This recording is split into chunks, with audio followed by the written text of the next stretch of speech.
ታሪኩ የሚጀምረው በአንድ ትምህርት ቤት የምግብ አዳራሽ ውስጥ ነው። ተማሪዎቹ ተቀምጠው ምግባቸውን እየተመገቡ ነው። ሁሉም ነገር ሰላማዊና ደስ ይመስል ነበር። ነገር ግን ያለምንም ማስጠንቀቂያ በአንድ ሴት ልጆች አይኖቿ ውስጥ ሰማያዊ ብርሃን መበረቅረቅ ጀመረ። ወዲያውኑ ሰውነቷ ልክ የምጥል በሽታ እንደያዘ ሰው መውረግረግና መንቀጥቀጥ ያዘው። ከዚያም ዝልፍልፍ ብላ መሬት ላይ ወደቀች። መምህራኑ ምን እንደተፈጠረ ለማየት በፍጥነት ቢሮጡም ልጅቷ ግን አስቀድሞ ሕይወቱ አልፎ ነበር። ለምንና እንዴት እንደሆነ ማንም ሊረዳው አልቻለም። ሳይንቲስቶቹ በአስቸኳይ ባደረጉት ምርመራ ይሄ መቅሰፍት በልጆች ላይ ብቻ የሚሰራጭ አስከፊ ቫይረስ መሆኑን አረጋገጡ። ፈውስ ለማግኘት ሊጠቀም ቢለፉም መድኃኒት ማግኘት ግን ሊሳካላቸው አልቻለም። ማንም ሰው የችግሩን አስከፊነት ገና በወር ሳይረዳው በፊት የዓለማችን 90% የሚሆኑ ህጻናት በዚህ ገዳይ ቫይረስ ሰለባ ሆኑ። የዓለማችን ምርጥ የተባሉ ዶክተሮች እንኳን ሊታደጓቸው አልቻሉም ነበረ። በመቀጠልም የአሜሪካው ፕሬዝዳንት በሀዘን ተሰፍረው ንግግር ሲያደርጉ እንመለከታለን። የገንዛ ልጃቸው እንኳን በዚህ ቫይረስ መያዙን ይፋ ያደርጋሉ። ቢሆንም ግን የሰው ልጅ እንደልማዱ ከዚህ ክፉ መግዛት መውጫ መንገድ እንደሚያገኝ ተስፋቸውን ገለጹ። ይህንን አስቸኳይ ሁኔታ ለመቆጣጠርም ሲሲዲ የተባለ ልዩ ግብረ ኃይል ተቋቋመ። በዚህማ ሩቢ ከተባለች ልጅ ጋር እንተዋወቃለን። ወላጆቿ የልደት ቀኗን እያከበሩላት ነው። ስጦታዎችን የሚሰጧት ሁሉም ነገር ፍጹም ሰላም እንደሆነ ለማስመሰል ይሞክራሉ። ነገር ግን ሁኔታው ሌላ ነበረ። ሩቢ አስቀድማ በቫይረሱ ተይዛለች። ወላጆቿም እሷን የማጣት ፍርሃት ይታይባቸው ነበረ። በዛው ምሽት ሩቢ በክፍሏ ውስጥ ብቻዋን መተኛት ስላልቻለች ተነስታ ወደ ወላጆቿ ክፍል አመራች። የእናቷን እጅ ይዛ አጠገቧ ብትተኛ፣ በዚያው ቅጽበት ግን በሩቢ ዓይኖቿ ውስጥ ድንገት በብርቱካናማ ቀለም ያለው ብርሃን መፈንጠቅ ጀመረ። ሁኔታው ክፉኛ የደነገጠችው ሩቢ እጅግ በፍርሃት የተንቀጠቀጠች ወደ ክፍሏ እየሮጠች ተመለሰች። በማግስቱ ጠዋት ሩቢ ስትነቃ ለእሷ ሁሉም ነገር የተለመደና ሰላማዊ ነበረ። ነገር ግን እናቷ ባየቻት ቅጽበት በድንጋጤ ተውጣ ለመሆኑ አንቺ ማን ነሽ? ወደ ቤትስ እንዴት ገባች? ስትል ጠየቀቻት። እናቷ ጨርሳ ልታውቃት አልቻለችም ነበር። ሩቢም እያለቀሰችና እየተማጸነቻት እኔ እኮ ልጅሽ ነኝ፣ እንዴት ትረሽኛለሽ? ይኸውልሽ ይሄ እኮ ትናንት ማታ የሰጠሽ ስጦታ ነው አለቻት። ነገር ግን እናቷ ሩቢን ከፖሊስ የምታመልጥ እብድ ወይም ታማሚ አድርጋ ስለሳለቻት ወዲያውኑ ለሲሲዲ ቡድን አሳልፋ ሰጠቻት። ሩቢ እያለቀሰች ብትለምናቸውም የሲሲዲ አባላት ግን በግድ የጎተቱ አውቶቡስ ውስጥ ጨምሯት። በአውቶቡስ ውስጥም ልኩ እንደሷ የተያዙ በርካታ ልጆች ነበሩ። አንደኛው ዘበኛም ጠመንጃውን አንግቶ ይጠብቃቸዋል። የሚያሳዝነው ግን ልጆቹን የሚመለከታቸው ልክ እንደ ሕፃናት ሳይሆን እንደ አደገኛ ወንጀለኛ ነበረ። ብዙም ሳይቆዩ አውቶቡሱ ሲሲዲ ዋና መስሪያ ቤት ደረሰ። በየቦታው ጥብቅና አስፈሪ ጥበቃ አለ። ልጆቹን በሰልፍ አንድ በአንድ ከመኪናው እንዲወርዱ ተደረገ። ከእነሱ መካከል አንደኛው ልጅም ጥያቄ መብዛት ሲጀምር ዘበኛው ያለምንም ርኅራኄ በዱላ ይደበድበው ጀመረ። ይህንን ሁሉ አሰቃቂ ትዕይንት የተመለከተችው ሩቢ በፍርሃት ክፉኛ ተናወጠች። ከተወሰነ ጊዜ በኋላ ልጆቹ በሙሉ ለምርመራ ወደ ዶክተሮቹ ተላኩ። የሩቢ ተራድኦ ምርመራ ሲደረግላት ዶክተሩ ይህ ቫይረስ በወሰኑታ ውስጥ ልዩ የጂኒ ምርቶችን እያስከተለ መሆኑንና በሌሎች ልጆች ላይም ተመሳሳይ ነገር የተከሰተ እንዳለ ነገራት። ለውጡ በጣም አስገራሚ ከመሆኑ የተነሳ አሁን ላይ እነሱ እንደተራሰው መቁጠር እንኳን ያስቸግራል። ምክንያቱም የዲኤንኤ ለውጡ ለእያንዳንዱ ልጅ ከተፈጥሮ በላይ የሆነ ድንቅ ኃይል ሰጥቷቸዋል። ሳይንቲስቶቹም እነዚህ ልዩ ኃይሎችን በቀለማት ከፋፍሏቸዋል። ኃይላቸውን ሲጠቀሙ አይናቸው ወደ አረንጓዴነት ቀለም የሚቀየሩ ልጆች በጣም ብልህና ምንም ጉዳት የማይረሱ ተብሎ በመጀመሪያው ምድብ ውስጥ ተመደቡ። ሰማያዊ አይን ያላቸው ደግሞ ቁሳቁሶቹን ሳይነቁ በአየር ላይ የማንቀሳቀስ ኃይል አላቸው። ወርቃማ አይን ያላቸው ደግሞ የኤሌክትሪክ ኃይልን መቆጣጠር ይችላሉ። እነዚህ ሶስት ቀለማት አሁንም እንደ ሰላማዊና ምንም ስጋት እንደማይፈጥሩ ነበር የሚቆጠሩት። ነገር ግን በአንዳንድ ልጆች አይነት ውስጥ ቀይና ብርቱካናማ ቀለማት ይታያሉ። ይህም እጅግ በጣም አልፎ አልፎ የሚከሰት ብርቅዬ ክስተት ነው። እነዚህ አይነት ልጆች በተገኙበት ቅጽበት ወዲያውኑ እንዲገደሉ ጥብቅ ትዕዛዝ ተላልፏል። ምክንያቱም ኃይላቸው እጅግ በጣም አደገኛና ከቁጥጥር ውጭ በመሆኑ ነው። በምርመራ ወቅት ዶክተሩ የሩቢ አይን ብርቱካናማ መሆኑን ደረሰበት። ወዲያውኑ በኮምፒውተሩ ስክሪን ላይ ቀይ መብራት እየበራ ትደፍነስ የሚል አስፈሪ መልእክት ታየ። ለሩቢ ምንም ሳይነግራት ዶክተሩ በዝምታ መርፌውን ማዘጋጀት ጀመረ። ይህ መርፌ የሩቢ ሕይወት ለአንዴና ለመጨረሻ ጊዜ ሊቀጥፍ የተዘጋጀ ነበረ። ሩቢ የነገሩን አካሄድ ተረታ። ለማምለጥ ብትሞክርም ዶክተሩ ግን ወዲያውኑ ያዛት። ነገር ግን መርፌው ሊወጋት ሲቃረብ ሩቢ የዶክተሩን እጅ አጥብቃ ይዛ እሷ ብርቱካናማ ሳትሆን አረንጓዴ መሆኗን ነገረችው። በዚያች ጠባብ ቅጽበት የብርቱካናማ ብርሃን ከዓይኖቿ ውስጥ ብልጭ አለ። ከዚያ በኋላ ዶክተሩ ምንም ሳይናገር ልክ እንደመደዘዝ ብሎ የሩቢ መዝገብ ከብርቱካናማ ወደ አረንጓዴ ቀየረው። ይህ ማለት ሩቢ የማንኛውም ሰው አብሮ የመቆጣጠርና የማጋረድ ታላቅ ኃይል አላት ማለት ነው። ከዚህ በኋላ ልጆቹ በሙሉ እንደየምድባቸው አረንጓዴ፣ ሰማያዊና ወርቃማ ልብሶችን ተሰጧቸው። ሩቢ አንድም ልጅ ቀይ ወይም ብርቱካናማ ልብስ እንዳለበሰ አስተዋለች። ይህ ማለት አስቀድመው ተለይተው ተረሽነዋል ማለት ነው።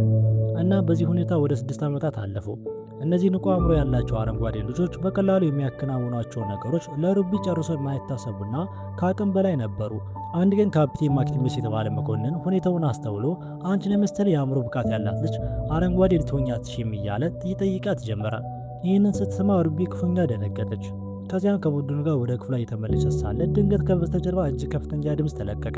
ይህንን የሚወጋ ድምፅ መስማት የሚችሉት እነዚህ ልጆች ብቻ ስለነበሩ በሌሎች ላይ ምንም ለውጥ አላመጣም ነበረ። ሩቢ ግን ድምፁን መቋቋም አቅቷት ወዲያውኑ ራሷን ስታ ወደቀች።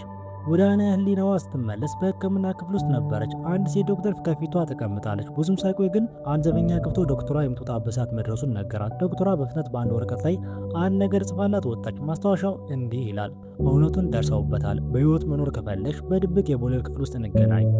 ሩቢ እንደተባለችው አደረገች። በዝምታ ወደ ተባለው ክፍል አመራች። ከዚያም ዶክተሯ ከጥበቃዎቿ አይን ሰውራ በምስጢር ካስወጣቻት በኋላ መኪና ውስጥ አስገባቻት። ነገር ግን ከግቢ ሊወጡ ሲሉ አንድ ዘበኛ ድንገት አስቆማቸው። በዚህ ሁኔታ ሩቢ ኃይሏን በመጠቀም የዘበኛውን አእምሮ ተቆጣጠረችውና በሩን እንዲከፍትላቸው አደረገች። እናም በመጨረሻ ሩቢ ለ6 ዓመታት ታስራበት ከነበረው እዚያ አጥር ግቢ ውስጥ በሰላም አመለጠች። ለዓመታት በግዞት ተገዝታበት ከኖረች በኋላ የውጭውን ዓለም ዳግም በማየቷ ሩቢ እጅግ ተደሰተች። ዶክተሯ ግን በዚህ በውጭው ዓለም ወጣቶች ሙሉ በሙሉ እንደጠፉና አብዛኞቹም ከተማዋን ጥለው እንደተሰደዱ ነገረቻት።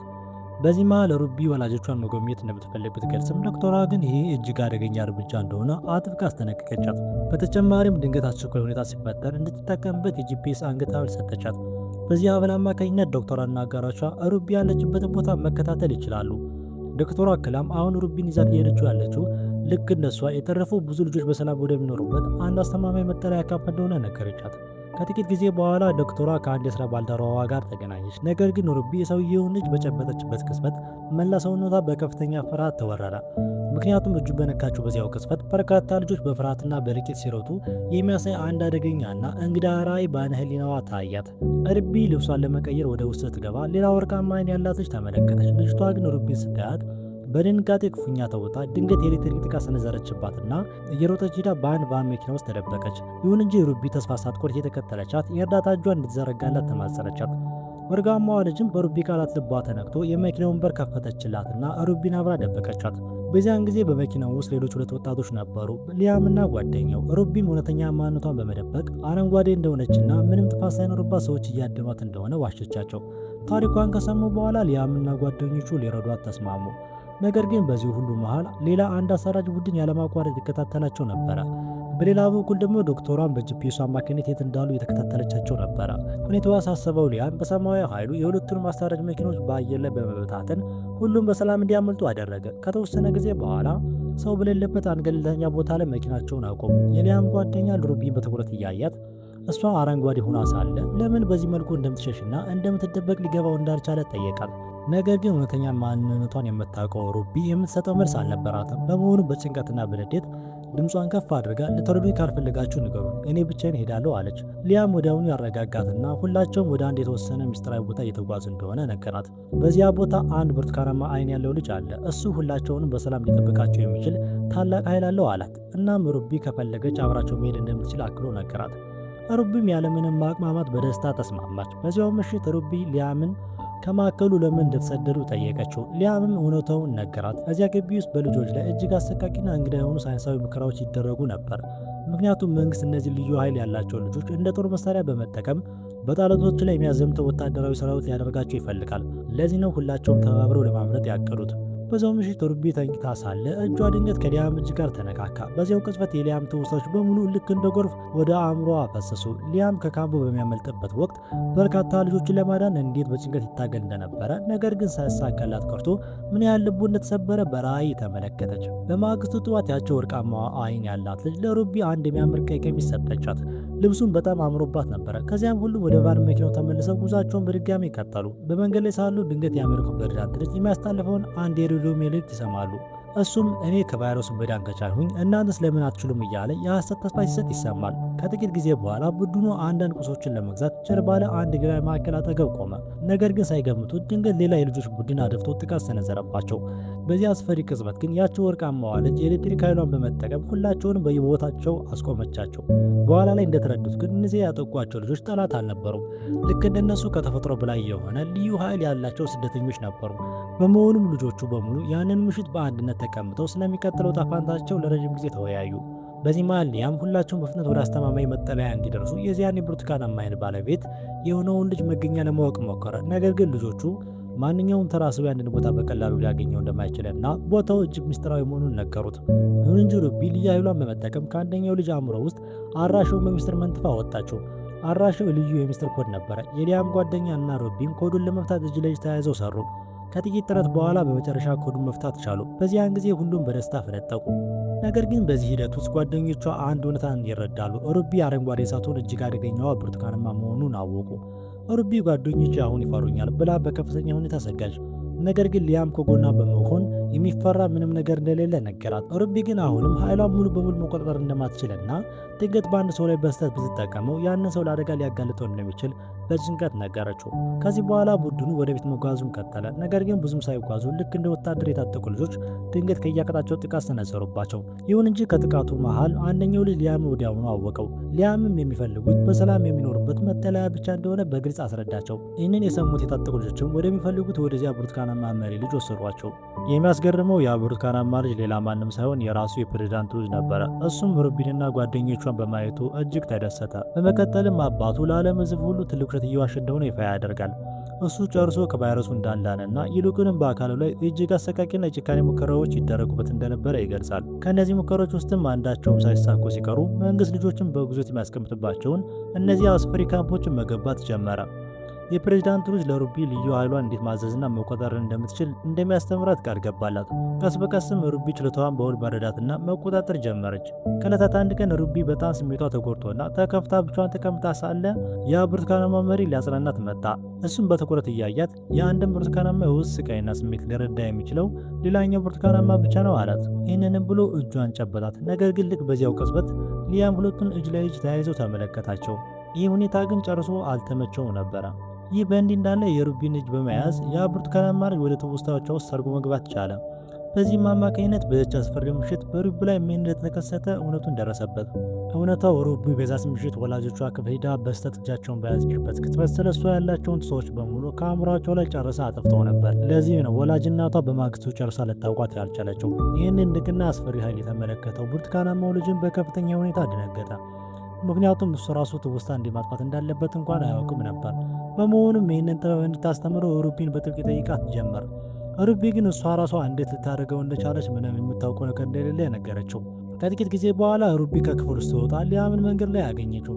እሱ በቅናትና በንዴት ክፉኛ ተቃጥሎ ነበር። በሁለቱም መካከል ምን አይነት የፍቅር ስሜት እየተቀጣጠለ እንዳለም በሚገባ እንደሚያውቅም በምሬት ነገራት። ሩቢ ሊያምን ሁሉም ነገር በተሳሳተ መንገድ የተረዳው እንደሆነ ልታስረዳው ሞከረች። ይሁን እንጂ መቼም ቢሆን አብረው መሆን እንደማይችሉ በምሬትም ነገረችው። ምክንያቱም ሳታስበው በገንዘብ ወላጆቿ ላይ ያደረገችውን አሳዛኝ ነገር በሊያም ላይም ደግማ እንዳታደረገው በከፍተኛ ሁኔታ ትዘጋ ነበረ።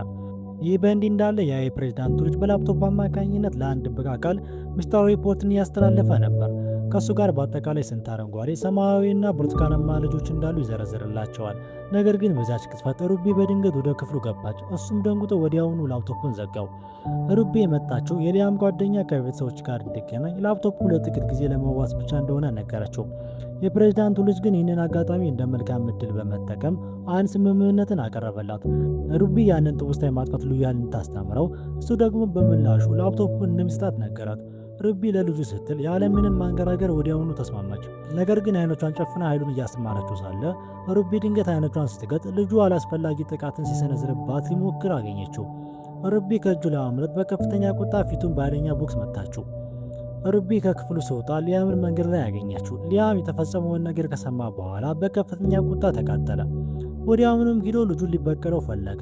ሩቢ ግን በግድ ያዘችው። ምክንያቱም አሁን እዚህ ቦታ ላይ ለአፍታ እንኳን መቆየት እንደማይችሉና በአስቸኳይ መውጣት እንዳለባቸው ተረድታ ነበረ።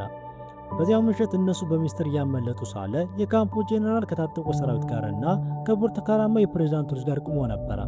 አሁን ልጆቹ በመጨረሻ ያንን መራራ እውነት ተረዱ። ይህ ብርቱካናማ መሪያቸው ሁልጊዜም ለገንዘብ ፕሬዝዳንት አባቱ ታማኝ የነበረ ባንዳ ነው። በተቻለ መጠን ብዙ ልጆችን በአንድ ላይ ሰብስቦ ለአባቱ የጦር መሳሪያ የሚሆን ወታደራዊ ሰራዊት ሊገነባባቸው ነበር የፈለገው። የፕሬዝዳንቱ ልጅ ወዲያውኑ የአእምሮ ኃይሉን በመጠቀም የሊያምን አካል ተቆጣጠረው። ያለምንም ርኅራኄም ይደበድበው ጀመር። ነገር ግን ሩቢ ዝም አላለችም። በአስደናቂ ኃይሏ የጦር አዛዡን አእምሮ ተቆጣጥራ ከጥቅም ውጭ አደረገችው። ወዲያውኑ ያቸው ወርቃማዋ ልጅም የኤሌክትሪክ ኃይሏን በውል በመልቀቅ የቀሩትን ወታደሮች ማጥቃት ጀመረች። ሁኔታው የከረረ መሆኑን ያየችው ሩቢ ለሶስቱ ጓደኛዎቿ በአስቸኳይ እንዲያመልጡ ነገረቻቸው። እሷ ግን ያንን ክፉ የፕሬዝዳንት ልጅ ለመጋፈጥ ብቻዋን ፊት ለፊት ቆመች። በመቀጠልም ሩቢ መላውን የታጠቀ ሰራዊት አእምሮ በአንድ ጊዜ በመቆጣጠር ጠመንጃቸውን በሙሉ ወደ ልጁ እንዲያዞሩ አደረገች።